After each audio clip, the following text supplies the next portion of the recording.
Hello বন্ধুরা, আজকে তোমাদের সাথে শেয়ার করছি চিতই পিঠা তৈরি রেসিপি। আর এর জন্য আমি মেশিনে কোটা 1 কাপ চালের আটা নিয়েছি। তোমরা ঢেঁকিতে কোটা বা ব্লেন্ডারে ব্লেন্ড করা আটাও নিতে পারো, সেগুলো আরো ভালো হয়। তার সঙ্গে আমি 1/2 কাপ ময়দা নিয়েছি, যাতে পিঠাটি নরম হয়। এগুলোতে একটু সামান্য লবণ দিয়ে বা 1/2 চামচ লবণ দিয়ে হাতের সাহায্যে বারবার মেখে নেব। মেখে নেওয়ার পরে অল্প অল্প পরিমাণে ঠান্ডা পানি দেব। যদি তোমরা মেশিনের আটা না নিয়ে ঢেঁকির আটা বা ব্লেন্ডারে ব্লেন্ড করা আটা নাও, তবে সামান্য উষ্ণ গরম পানি দিয়ে ব্যাটার তৈরি করবে। আমি 5-7 মিনিট ধরে অল্প অল্প করে পানি দিয়ে এই আটাটিকে মথে নরম করে নেব এবং সুন্দর একটা ব্যাটার তৈরি করব। এগুলো পাতলা হবে, আমি এই যে এরকম ঘনত্বের হবে, অনেক বেশি টাইট হবে না, শক্ত হবে না, আবার একদমই পাতলা হবে না, মোটামুটি একটা স্বাভাবিক রেঞ্জ থাকবে।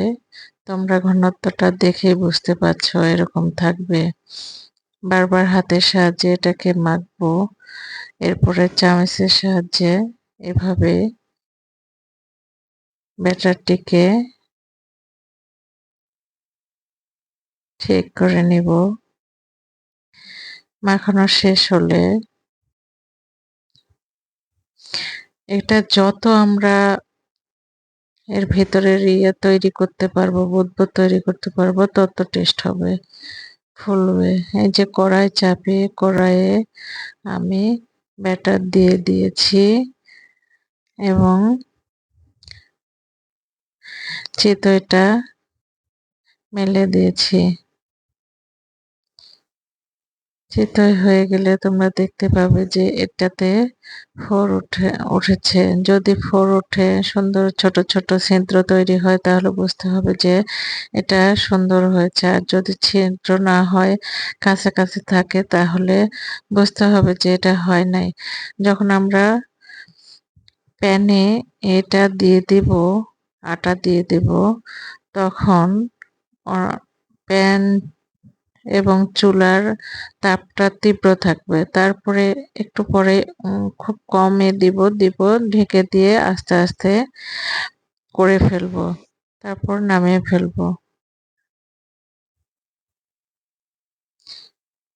এই যে আমি এখন দেখিয়ে দিচ্ছি কিভাবে আমি ব্যাটারটি দিচ্ছি। এখন কিন্তু চুলার আঁচটা একটু বেশি আছে। এই যে এভাবে দিয়ে চামচ দিয়ে পাতলা করে দিয়েছি, দিয়ে ঢেকে দেব আর চুলার তাপমাত্রা কমিয়ে দেব। চুলার তাপমাত্রা কমিয়ে দেওয়ার পরে আস্তে আস্তে হবে, 2-3 মিনিট লাগে একটা পিঠা তৈরি হতে। তোমরা দেখলেই বুঝতে পারবে, সুন্দর উপরে একটা কালার হয়, সাদা থাকে না, ঘিয়া হয়ে যায়, তখন বুঝতে হবে যে এটা হয়ে গেছে। এবং কড়াই থেকে তোলা যায়, না হলে লেগে যায়। যদি ঠিক মতো না হয়, তবে বোঝা যায় যে এটা লেগে যাচ্ছে।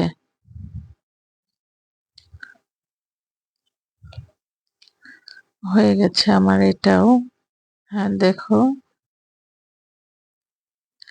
এভাবে আমরা চিতই তৈরি করে নিতে পারি এবং যে কোনো মাংস, আলু ঘাঁটি বা গুড়, চিনি দিয়ে চিতইগুলো খেতে পারি।